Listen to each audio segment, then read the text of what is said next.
하나님의 말씀을 보시겠습니다. 하나님의 말씀은 고린도전서 12장 12절로부터 31절까지입니다. 고린도전서 12장 12절로부터 마지막 절 31절까지 교독하겠습니다.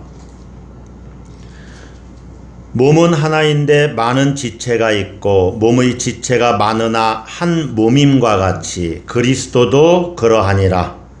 우리가 유대인이나 헬라인이나 종이나 자유인이나 다 한 성령으로 세례를 받아 한 몸이 되었고 또 다 한 성령을 마시게 하셨느니라.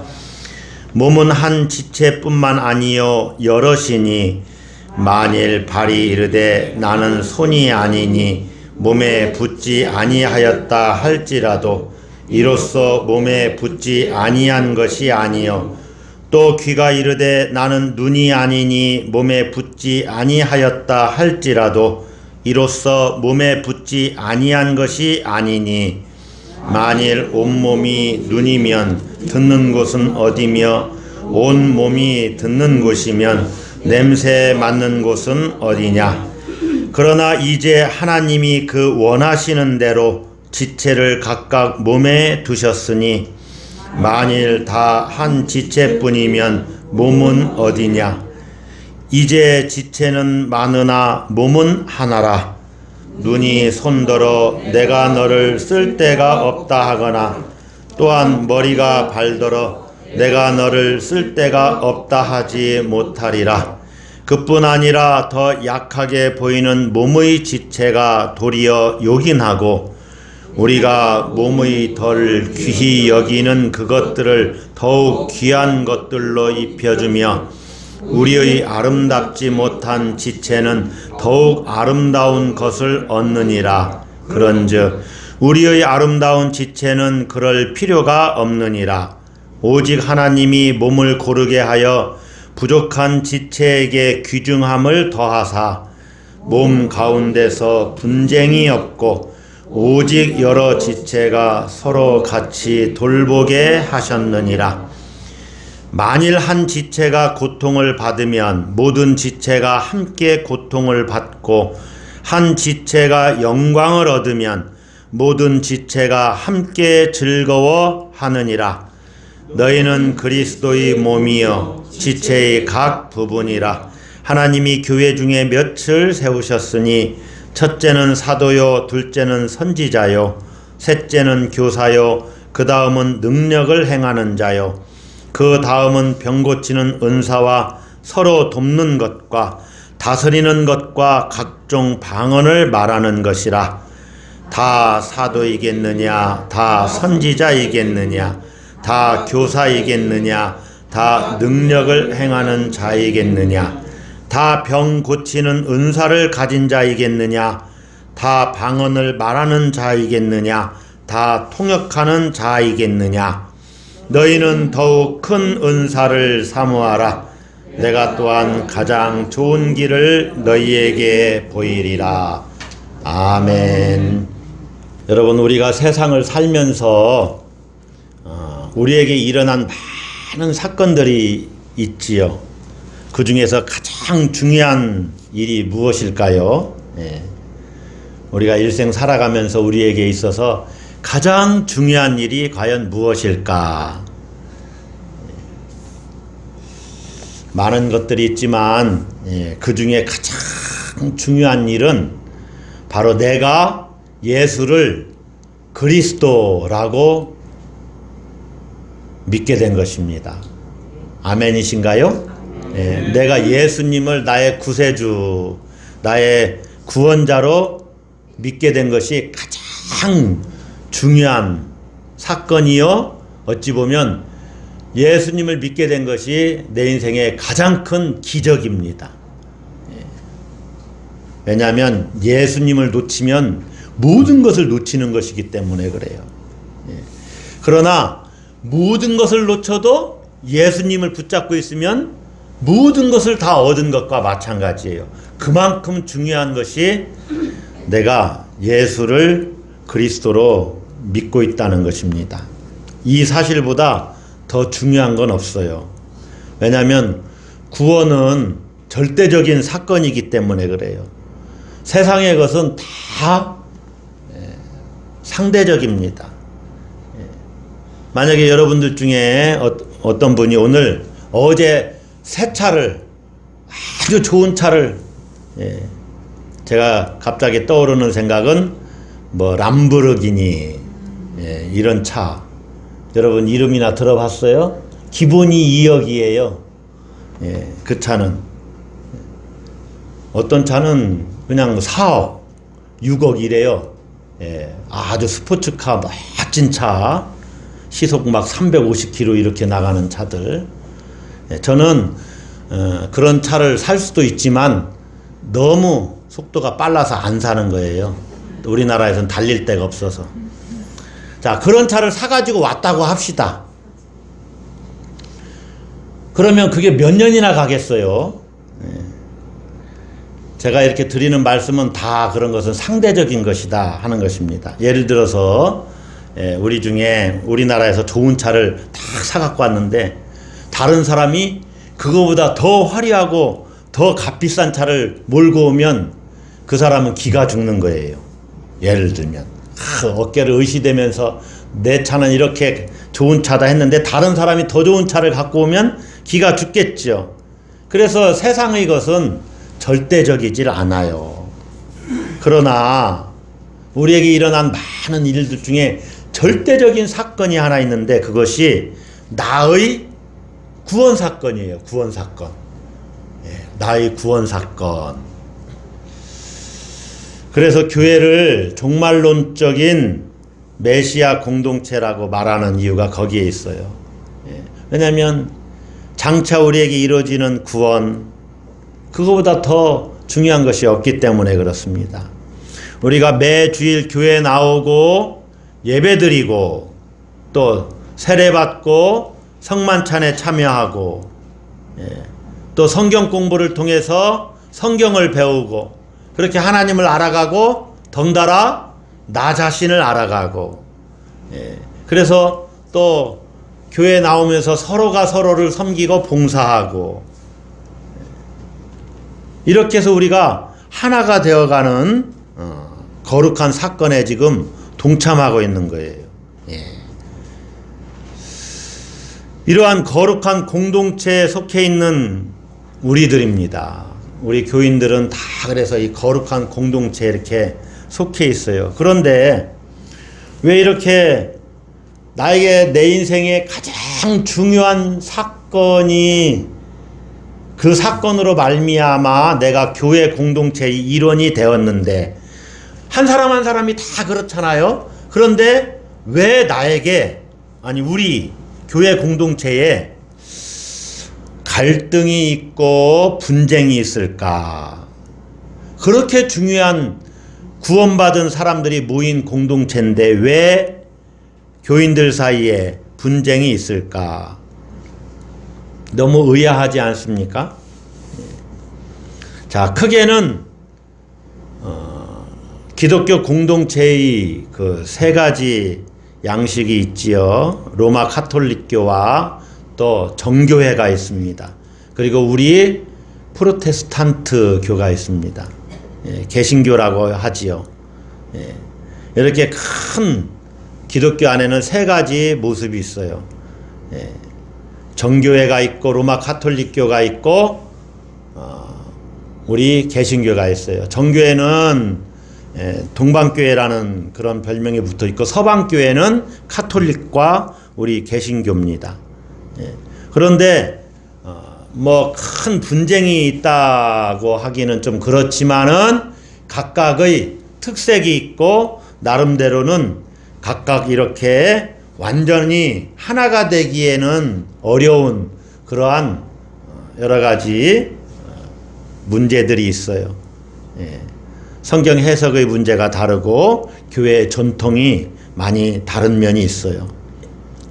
자, 작게는 우리 프로테스탄트 안에만 해도 많은 교파들이 있다는 거예요.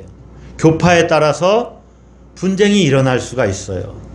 자, 또 우리 한국 교회를 봅시다. 우리 한국 교회 안에도 이 개신교 안에도 많은 교파들이 있지요. 그런데 한 교파 안에도 얼마나 또 파가 많이 갈리나 몰라요. 우리는 감리교회지만은 장로교회를 보면은 저는 어디가 어딘지를 알 수가 없어요. 너무 많아가지고. 또 이런 교파의 분쟁 말고 같은 교회 안에서도 여러 가지 이유로 분쟁이 있다는 거예요. 아마 로마 카톨릭 교회와 개신교회와의 분쟁, 그런 것은 내게 멀리 느껴질 수가 있습니다. 그러나 같은 교회 안에서의 어떤 분쟁은 굉장히 심각합니다. 그래서 교회 안에서의 분쟁은 심지어 교회가 나누어지기도 하고, 아주 오랫동안 교회의 분쟁 때문에 교회가 쇠퇴해서 마침내 뭐 그 교세가 막 10분의 1로 줄어들기도 하고, 아주 어려운 교회들이 많아요. 그리고 교회 안에 분쟁까지는 아니라도 여러 가지 갈등이 좀 있을 수가 있지요. 도대체 이 집사는 저 왜 저래? 저 사람 보면 나는 너무 불편해. 같이 있고 싶지가 않아. 저 김 집사는 왜 그렇게 잘난 체를 하는 거야? 이런 갈등들, 저 사람 만나면 불쾌해요. 기분이 안 좋아요. 그래서 살살 피하고 다니죠. 이런 갈등들이 있다는 겁니다. 이것은 현대 교회에만 있는 것이 아니고 초기 기독교 안에도 있었어요. 사도들이나 사도급에 해당되는 사람들도 사이가 좋지 않은 경우가 있었습니다. 대표적으로 유대 기독교와 헬라파 기독교 간의 갈등이 있었습니다. 기독교인이지만은 유대인들로 구성된 사람들이 있었고 또 이방인 기독교인들이 있었는데 둘 사이에 갈등이 좀 있었어요. 또 바울도 그렇죠. 바울도 예수님의 동생인 야고보와 베드로가 중심으로 활동하던 예루살렘 교회와의 어느 정도의 갈등이 좀 있었습니다. 한마디로 유대인 기독교인, 유대 기독교인들과의 약간의 갈등이 있어서 바울은 결국에는 이방인을 위한 사도로 나서게 됐다는 거죠. 이런 갈등이 있었어요. 우리가 읽고 있는 고린도전서는 바울이 고린도 교회에 보내는 편지인데 이 고린도 교회에도 분파가 생겨났다는 것입니다.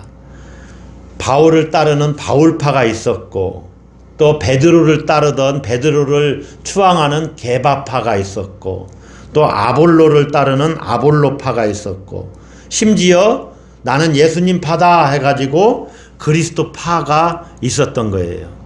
이것은 누구에게 세례를 받았는가에 따라서 파가 이렇게 나뉜 것입니다.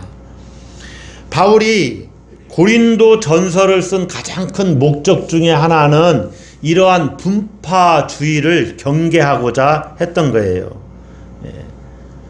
이렇게 파벌로 교회가 형성돼서는 안 된다. 이렇게 분파적으로 교회가 너는 이쪽 파 나는 저쪽 파 이렇게 나누어져서는 안 된다 하는 것을 가르치기 위해서 고린도전서를 썼다는 거죠. 이 고린도 교회의 분파적인 현상은 단순히 세례를 누구에게 받았는가 하는 차원에서만 일어난 것이 아니에요. 세례를 누구에게 받았는가에 따라서 이렇게 파벌이 조성된 것은 아닙니다. 물론 그러한 것도 있지만 여기에는 아주 다양한 문제들이 같이 있었어요. 예를 들면 우상 앞에 놓았던 그 음식을 먹는 문제로 먹어도 괜찮지, 하나님이 주신 것은 다 먹어도 괜찮다. 시장에서 파는 모든 것은 먹으라고 하지 않았느냐. 뭐 예를 들면 그런데 우상에게 제물했으니까 먹으면 안 된다. 이렇게 서로 비난하는 문제도 있었고 성만찬에서도 문제가 있었어요. 어떤 사람들은 모임이 시작되기 전에 자기가 가져온 걸 다 먹어버리는 거예요. 애찬의 의미가 강했으니까 그때 당시는. 또 여기에는 또 고린도 교회는 은사 문제 때문에 이 갈등이 좀 있었어요. 내가 받은 은사가 최고다. 열광적 은사주의자들이 있었다는 거죠. 이것은 우리가 지난주에도 한번 살펴봤습니다. 내가 가진 은사가 더 우월하다. 그렇게 여기고 다른 사람들을 무시했던 거예요. 자, 여러 가지를 말씀드렸지만 이 모든 것이 교회의 일치를 파괴하는 요소들입니다. 교회의 일치를 파괴하는 요소들. 세상 사람들의 모임이라면 서로 이렇게 자기를 주장하면서 파가 좀 나눠져도 그럴 수 있겠다 싶지만 예수님을 그리스도로 고백하는 교회 공동체가 이렇게 파벌이 조성되고 이렇게 찢어진다는 것은 정말로 심각한 문제입니다. 왜 그러냐면 교회의 정체성을 부정하는 일이기 때문에 그래요. 하나님 나라를 기다린다고 하면서 하나님 나라와 반대되는 일을 하고 있기 때문에 그래요. 바울은 지금 어처구니 없는 이러한 분파와 분쟁, 파당을 고린도 교회에서 목도하고 있는 겁니다. 자, 여러분, 바울은 분명하게 말합니다. 교회 일치가 교회의 정체성이고 본질이다. 따라서 한번 하겠습니다. 교회 일치. 교회가 하나다 그 말이에요. 조금 이따도 말씀드리겠지만 우리 교회나 옆에 있는 교회가 예수 그리스도를 구세주로 믿는 신앙 고백을 하고 사도신경을 고백하는 그러한 믿음을 가졌다면 우리와 똑같이 하나가 돼요. 이것이 교회의 정체성이에요. 바울은 그것을 몸으로 비유합니다. 교회를 몸으로 비유해요. 12절 말씀을 읽어보면 몸은 하나인데 많은 지체가 있고 몸의 지체가 한 몸이나 한 몸임과 같이 그리스도도 그러하니라. 바울은 교회를 그림 그리듯이 설명해요. 교회와 구조와 기능은 몸의 원리와 같다는 것입니다. 여기에는 두 가지 사실이 이렇게 우리에게 교훈해 주고 있습니다. 두 가지 사실을 자 따라서 한번 하겠습니다. 몸은 여러 지체로 구분된다. 그게 첫 번째. 몸은 여러 지체로 구분된다는 거예요. 두 번째로는 약한 지체가 더 소중하다. 어떤 지체가 더 소중해요? 자, 몸은 여러 지체로 구분된다. 우리의 몸이 손과 발, 눈, 가슴, 또 몸 안에는 장기들이 있죠. 심장이 있고, 신장이 있고, 콩팥이죠. 위가 있고, 창자가 있고, 여러 가지 장기들이 있어요. 간이 있고, 이런 모든 지체가 한 몸을 이루어요. 우리 몸에서 어찌 보면 필요 없는 지체는 하나도 없어요. 자, 발이 자기는 손이 아니기 때문에 몸에 붙어 있지 않다. 이렇게 말한다고 해서 붙어 있지 않는 게 아니에요. 몸에 붙어 있지 않는 어떤 지체는 이제 내 몸이 아닙니다.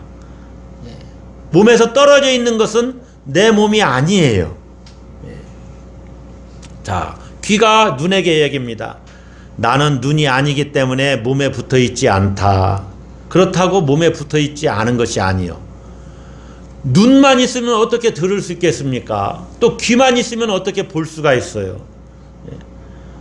바울은 모두 각각의 지체가 모두 한 몸을 이루고 있다. 교회 공동체가 그렇다는 거죠. 신자들은 제각각 다 다른 지체들이다 하는 거예요. 그래서 역할이 다 달라요. 이렇게 설교를 하는 사람이 있는가 하면은 또 때로는 기독교 교사들이 있어서, 예를 들면 기독교 교사는요, 우리 교회 학교의 교사들도 기독교 교사이기도 하지만은 또 목사님들을 가르치는 교사들도 있을 수 있겠죠. 뭐 신학자라든가 학교의 교수들이라든가, 또 이렇게 가르치는 사람이 있으면 배우는 사람도 있고, 찬양을 하는 사람이 있고, 또 악기를 다루는 연주자들이 있을 수 있고, 또 식사를 준비하는 봉사를 하는 사람이 있을 수 있고, 청소도 하는 사람이 있을 수 있고, 여러 지체들이 다 있다는 거죠. 그러나 모두 다 한 공동체 안에서 하나로 연결되어 있다는 것입니다. 그래서 서로가 서로를 배척하면 안 된다는 거예요. 무엇하면 안 된다고요? 배척하면 안 돼요. 배척하면 안 된다. 여러분, 중요한 원리가 있어요. 나랑 다른 것이지 틀린 것이 아니다는 거예요. 틀렸다는 것은 잘못됐다는 거예요. 나랑 다를 뿐이라는 거예요. 나랑 다르다. 이걸 인정을 해야 돼요. 나랑 다르다. 여러분은 다 저와 다릅니다. 성격도 다르고, 또 어떤 은사도 다르고, 기질도 달라요. 모두 다 다릅니다. 좋아하는 것도 다를 수가 있어요. 모두가 달라요. 그대로 인정을 하는 겁니다. 그러나 교회에서는 다 필요하다.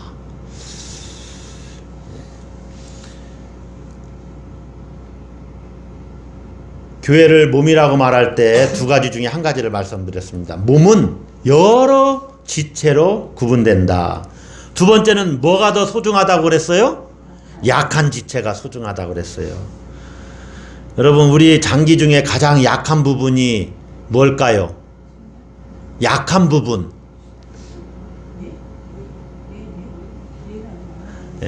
어찌 보면은요, 약한 부분이라기보다는 중요한 부분이죠. 가장 약한 부분은 물과 같은 기관이 하나 있어요. 물처럼 되어 있는. 고민해 보세요. 우리 눈은 참으로 약해요, 여러분. 눈이 이만하잖아요. 굉장히 눈이 큽니다. 전체 꺼내보진 않았지만. 우리 눈동자 이렇게는요, 이게 조금 일면만 이렇게, 눈에 여기 눈꺼풀에 이게 눈이 벌어져가지고 구멍이 뚫려서 일부분만 보이는 거지, 눈 전체는 제법 커요. 그런데 눈을 꼭 압축하면은 물밖에 안 남는 데잖아요. 굉장히 약한 부분입니다. 그래서 눈이 너무 중요하고 또 약하기 때문에 눈꺼풀로 계속 뭐 먼지 묻을까 닦아주고 계속 닦아주는 거예요. 그래서 여러분, 눈물샘에서 물이 계속 나오는 거예요. 그래서 왜냐하면 계속 왔다 갔다 닦아주려면 뻑뻑해지면 이게 안 되잖아요. 그러니까 윤활 기능을 해주는 눈물이 나오는 거예요. 그래서 계속 닦아줘요. 그래서 깜빡해요. 그래서 눈물샘에 눈물이 잘 안 나오는 사람은 심지어 이 식염수를 넣나요? 그렇게 해서 인공 눈물을 넣어주는 거예요.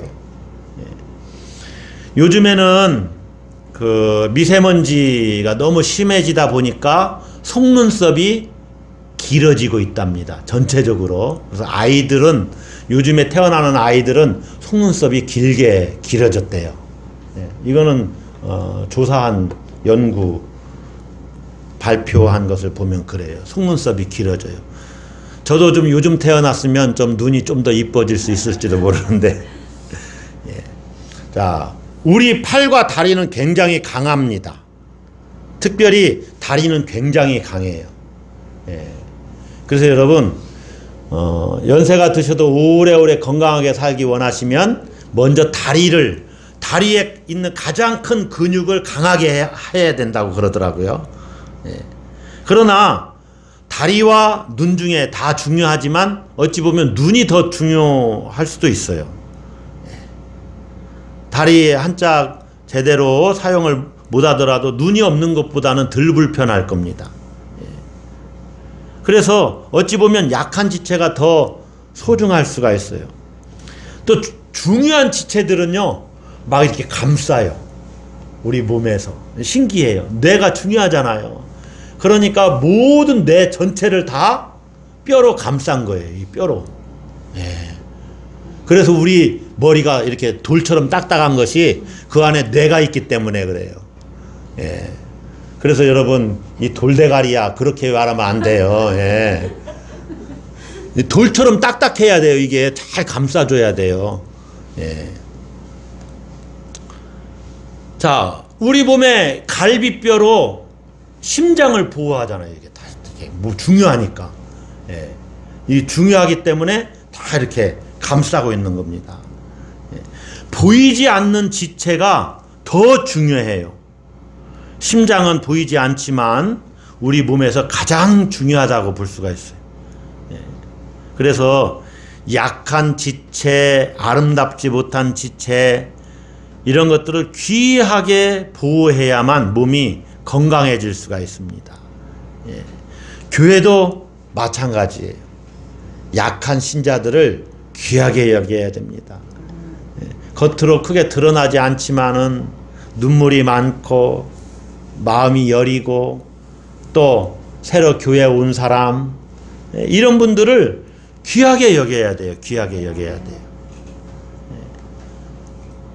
우리 교회에서 가장 귀하게 여겨야 할 분이 누구예요? 목사님.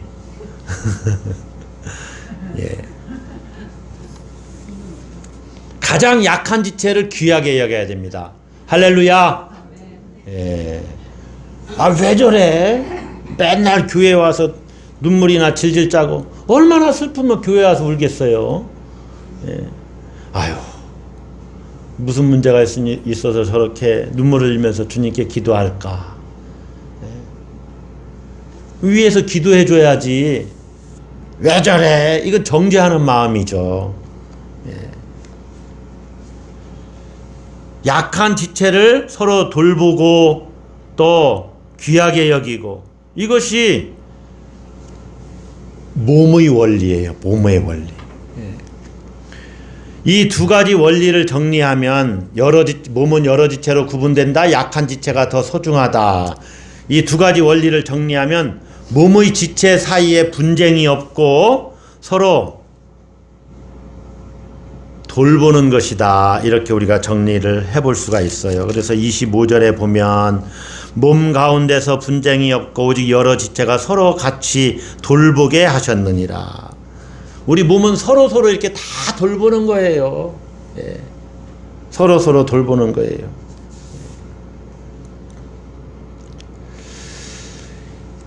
이런 원리에 따라서 교회 구성원들이 관계를 맺으면 근본적으로 일치를 이룰 수 있을 텐데, 거꾸로 교회가 분열하고 신자들의 마음이 찢기면 교회의 근본 원리를 전혀 이해하지 못하고 있다는 말이 됩니다. 이것은 우리 자신의 이야기로 한번 우리가 살펴봐야 돼요. 자, 여기서 한번 우리가 생각해 볼 것은, 그러면 말썽 피우는 사람도 다 받아주라는 얘기냐? 그런 차원이 아닙니다. 진리를 말하지 않고 거짓을 말하는데 다 용납해 주라는 것이냐? 그런 것도 아니에요. 파렴치한 일을 하고 맨날 죄 짓는 일을 하는 사람을 교회가 그냥 무조건 받아주라는 얘기냐? 그런 차원이 아닙니다. 그런 사람은 공식적으로 적절하게 책임을 물어야 되겠죠. 또 진리를 아닌 것을 외치는 사람은 교회 공동체가 철저하게 아주 치열하게 싸워야 됩니다. 이것은 진리가 아니라고. 한 발자국도 그런 면에서는 물러서지 말아야 돼요. 오늘 본문이 말하는 것은 그런 진리 차원이 아니고 자기를 내세우는 소모적인 경쟁을 가리켜요. 자기를 내세우는 일, 그 일로 분쟁하지 말라는 거예요. 특별히 본문에서는 은사를 가지고 자기를 내세우는 것, 신유라든가 예언이라든가 영분별, 방언하고 통역하는 것, 이런 은사를 놓고 어떤 은사가 최고냐 이렇게 싸울 일이 아니라는 거죠. 이건 불필요한 경쟁이고 불필요한 분쟁입니다. 어리석다는 거예요. 그러면서 바울은 교회는 그리스도의 몸이다 하는 것을 이야기합니다. 그것이 교회의 일치를 이룰 수 있는 비결이라고 이야기를 해요. 자, 교회가 그리스도의 몸이다. 여러분, 이 교회는요, 지금 우리 교회는 눈에 보이는 교회입니다. 다 성도들이 보이죠. 이 보이는 교회가 있으면 무슨 교회가 있겠어요? 보이지 않는 교회가 있어요. 이것은 완성된 교회이면서 또 지금은 세상을 떠난 이들로 이루어지는 모든 믿는 자들의 공동체, 그것을 이야기합니다. 보이지 않는 교회는요, 이 보이는 교회의 토대가 돼요. 이 보이는 교회를 가시적 교회라고 하고 보이지 않는 교회를 비가시적 교회, 한문을 쓰면 그렇습니다. 가시거리가 얼마나 되냐 이렇게 얘기하죠. 얼마만큼의 거리가 보이느냐. 미세먼지가 너무 심하면 뭐 200m, 300m, 100m 앞에도 잘 안 보이잖아요. 가시거리가 얼마 안 되는 거죠. 그래서 가시적 교회와 비가시적 교회로 나누어 볼 수 있는데, 이 비가시적 교회, 보이지 않는 교회는 완전한 교회입니다. 이미 승리한 교회예요. 그리스도 안에서 하나가 된 교회예요. 거기서는 이 분쟁과 분열이 있을 수가 없어요. 예수님과 완전히 하나가 됐기 때문에. 그러나 이 보이는 교회, 우리는 보이는 교회예요, 보이지 않는 교회예요? 이쪽은 다 주무시고 계시나요? 보이는 교회예요, 보이는 교회예요? 네, 보이는 교회죠. 이 보이는 교회는요, 아직 완전하질 못해요. 완전을 향해 나아가고 있지만은 좀 불완전해요. 마치 내가 불완전하기 때문에. 내가 완전한 인간입니까? 아직 불완전한 면이 많이 있지요. 아직도 나는 공사 중이라고 그랬잖아요.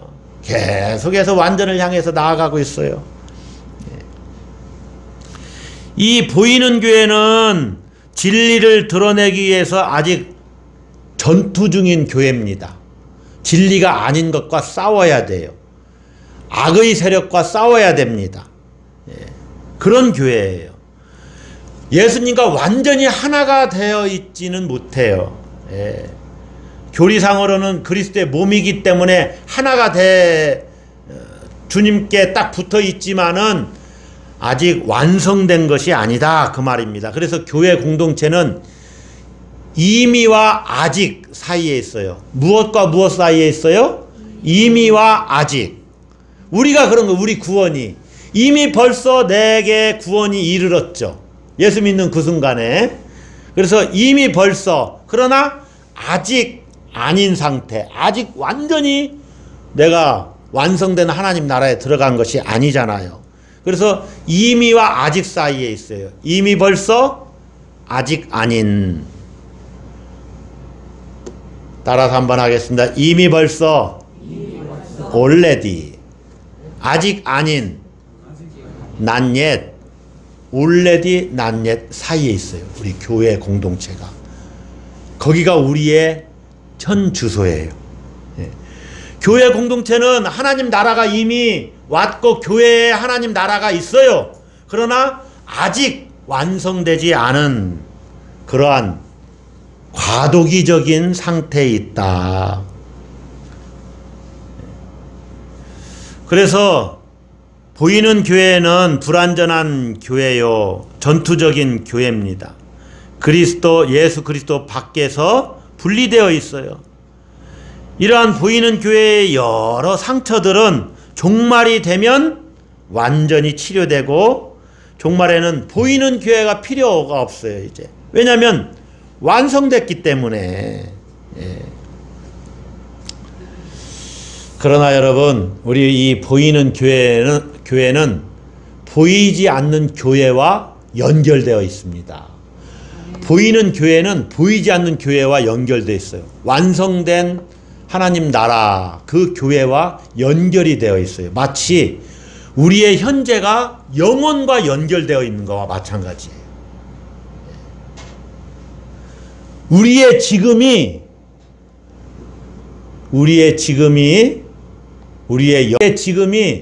영혼과 연결되어 있으면 우리의 지금이 우리의 앞으로의 10,000년, 20,000년, 30,000년과 연결이 되어 있어요. 이걸 여러분 보셔야 돼요. 이게 지혜예요. 우리의 현재가 1억 년 후나 2억 년 후와 영혼과 연결이 되어 있어요. 자, 짧게 얘기하면 우리의 현재가 지금의 100년 후와 연결이 되어 있어요. 지금의 나가 앞으로의 50년 후와 연결이 되어 있어요. 자, 그러면 우리의 많은 분들은요, 지금의 현재가, 지금의 나가 50년 후에 이 땅에 나가 있어요? 여러분은 얼마나 오래 사실 겁니까? 많은 분들은 50년 후에 나는 이 땅에 없을 수가 있어요. 그러나 지금의 나는 50년 후에 나와 연결이 되어 있어요. 이것이 보이십니까? 자, 그러면 어떤 분들은 지금의 나와 10년 후에 이 세상에 없을 나와 연결이 되어 있는 분도 계실 수도 있어요. 저는 여러분들이 오래오래 사시길 바라지만은 이 땅에 안 계실 수도 있어요. 지금 우리 예배 공동체, 이제 세상을 떠나신 우리의 사랑하는 그러한 권사님들이 계셨잖아요. 예. 그분들은 몇 년 전에 우리와 같이 웃고 떠들고 같이 밥 먹고 그랬던 분들이 지금 이 세상에는 없어요. 그분에게는 그때 당시 몇 년 후의 자신과 심지어 더 길게는 영혼과 연결이 되어 있어요. 이것을 여러분이 직시하시고 보셔야 됩니다. 예.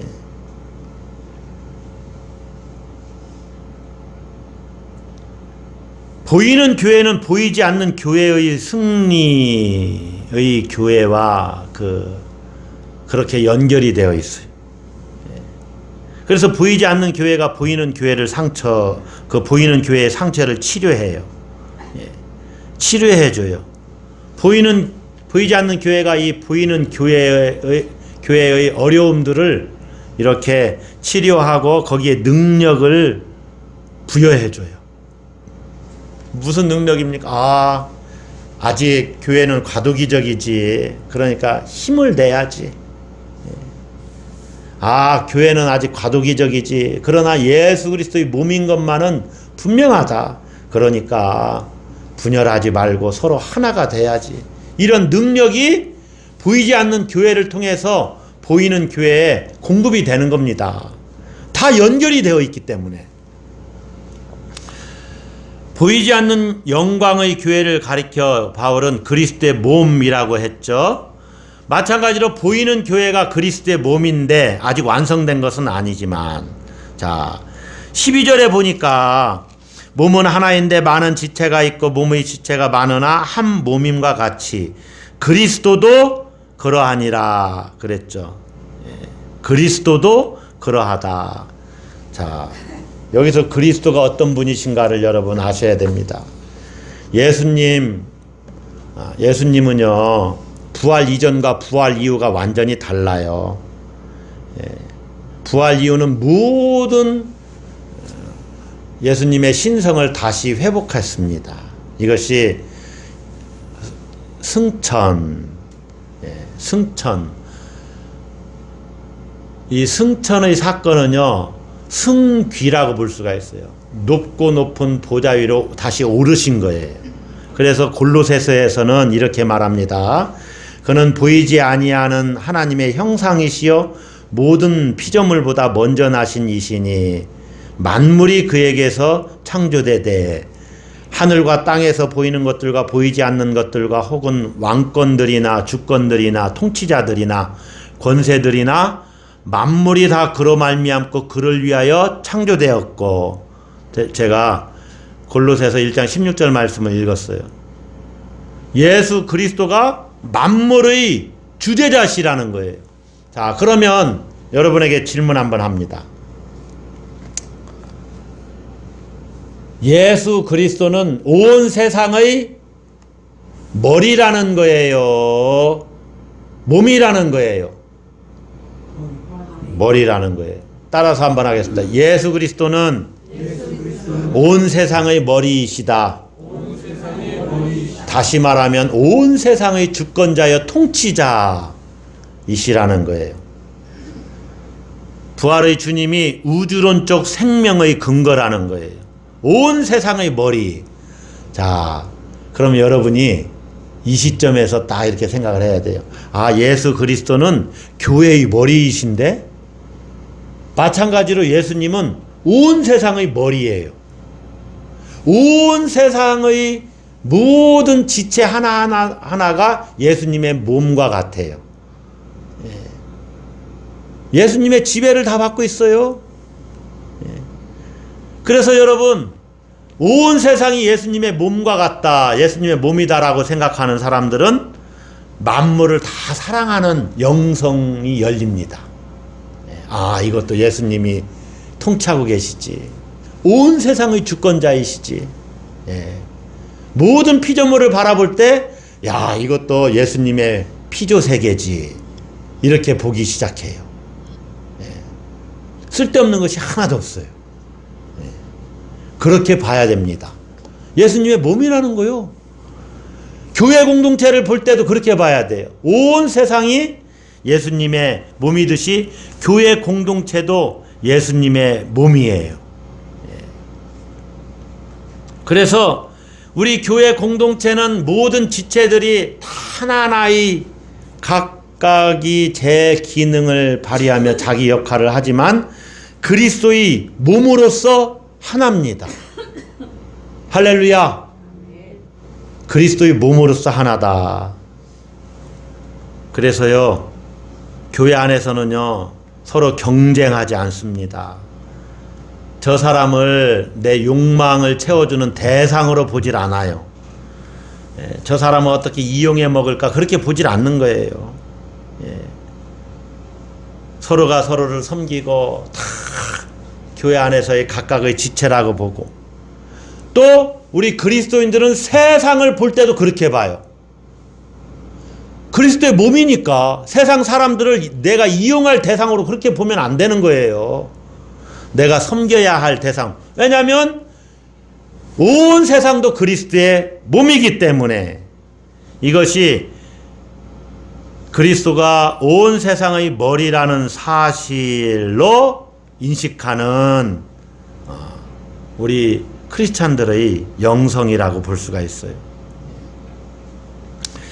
교회 일치의 신비는 교회가 그리스도의 몸이라는 것을 인정할 때부터 시작됩니다. 우리 지체들이 몸으로서 하나다라는 것을 내가 인식하면, 아, 이 사람도 몸의 지체요. 이 사람도 나에게 필요하고 나도 저 사람에게 필요한 존재지. 그래서 서로가 서로를 섬겨야 되지. 그럴 때 서로 분쟁하지 않고 다투지 않고 서로 경쟁하지 않고 시기하지 않고 질투하지 않고 서로가 서로를 필요로 한다는 것을 인정하고 서로 돌보기 시작하는 것입니다. 할렐루야. 그러므로 우리 지체들은 서로 어떻게 해야 되는 사이예요? 섬기는 사이예요. 그러한 섬김이 여러분 모두에게 있기를 주의 이름으로 축복합니다. 기도하겠습니다.